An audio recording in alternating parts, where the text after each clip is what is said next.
Tuan dan puan sekalian. Itu satu.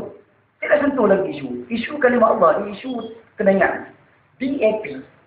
DAP dia di antara objektif dalam pergerakan politik dia adalah nak menjadikan Malaysia sebuah negara plural. Plural itu merujuk kepada semua agama itu sama. Tuan-tuan, semua agama sama. Kesannya sangat besar. Antara modus operandi mereka, cara mereka mula-mula sekali.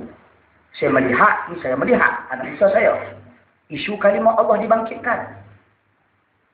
Isu kalimah Allah dibangkitkan menjadikan orang Melayu berpecah.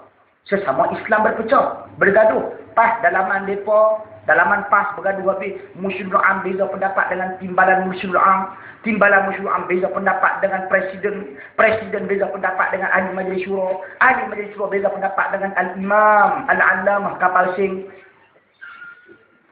Saudara puan sekalian, kemudian berbeza pula pendapat dengan al-imam al-syekh al-kabir Datuk Seri Anwar Ibrahim, Imam Sa'ad tu. Beza semua. Kemudian berbeza pula dengan UMNO. Orang Islam Melayu kita dalam UMNO. Dengan Tok Heng perkataannya, oh tak boleh. Dengan gerakan ni, NGO ber-UMNO sendiri, Perdana Menteri sendiri dan sebagainya. Tuan-tuan, siapa pecah lah ni, siapa bergaduh ni? Lim Guan Eng yang mula-mula sekali, tak ada apa pun, dia lempak tu, dia lari. Tinggal kita bergaduh. Jadi tuan-tuan dan perempuan sekalian, pecah habis kita. Bila pecah habis, pada masa yang sama, dia akan jadi hero kepada orang Kristian. Dia menampakkan, walaupun majoriti Kristian tu dalam gereja-gereja ni, bukannya pernah bunuh pun. Tak guna-guna pun di Sarawak dengan Sabah je. Tu pun sebahagian gereja je, bukan semua pun. Orang bukan Islam tak ada masalah pun di bangsa ni, tak ada masalah pun. Kita hidup aman dan damai, tak ada sebab nak berebut dengan kalimah ni. Tapi dia timbulkan isu ni nak menampakkan kata dia hero. Jadi ini masalah, ini berlaku kes. Tuan-tuan dan puan sekalian, kesan daripada dia guna isu kalimah Allah. Kemudian bila dia bawa ideologi pluralisme, objektif dia pluralisme, semua agama sama, kita kena ingat kesannya. Bila kata semua agama dalam negara ini sama, hak berdakwah pun sama. Orang Islam sekarang perlembagaan kita menetapkan orang Islam boleh berdakwah kepada orang bukan Islam. Tapi orang bukan Islam tak boleh berdakwah kepada orang Islam. Tapi bila bawa pluralisme, dijadikan dasar sebagaimana objektif DAP, semua agama berhak dakwah kepada sesiapa pun. Satu. Kedua, media.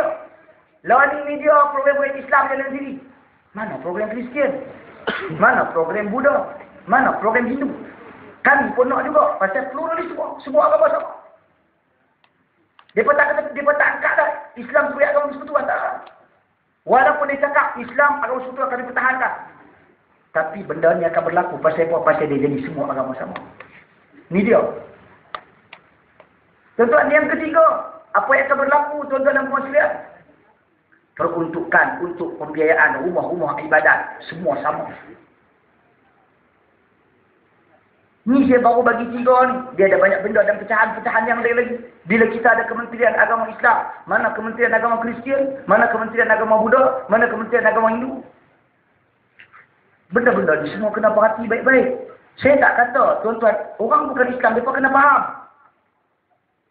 Negara ini telah bersetuju untuk dimerdekakan dalam keadaan majoriti pada hari itu, 80% pada hari itu, dulu. Untuk dimerdekakan orang Islam dalam negara ini. Dan kita bersetuju, semua bersetuju, Islam sebagai agama persekutuan. Ada hak-hak dan keistimewaan orang Islam itu sendiri. Yang orang bukan Islam kena faham. Puluhan tahun ini kita hidup aman, damai, kita tak kata siapa-siapa pun. Mereka berhak kembangkan agama mereka, mereka berhak. Tetapi sesama mereka, dengan orang kita mereka tak boleh. Tapi bila Bible nak diterjemahkan dalam bahasa Melayu, apa agendanya? Sedangkan majoriti orang beragama Kristian di Semenanjung adalah berbangsa Cina. Kemudian India. Pasti pun nak kacau dengan Melayu. Pasti pun nak Bible dalam bahasa Melayu. Oh, ini bahasa kebangsaan. Tak kena tu, salah. Sebelum ni daripada baca bahasa Inggeris. Bahasa Inggeris bukan bahasa kebangsaan pun. Sepatutnya terjemah dalam bahasa Cina dulu. Kemudian bahasa India. Baru kena. Dalam Bible tak boleh. Nak Melayukan tak boleh pasal apa? Pasal berapa ramai orang Melayu jadi Kristian. Tuan-tuan dan puan sekalian.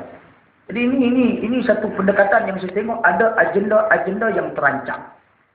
Jadi saya minta orang kita bermuhasabah. PAS kena bermuhasabah kerjasama mereka dengan BAP. Dengan PKR. Kerana sekiranya mereka meneruskan, mereka terbabit dalam mendukung ideologi-ideologi dan agenda-agenda BAP. Wallahu'alam.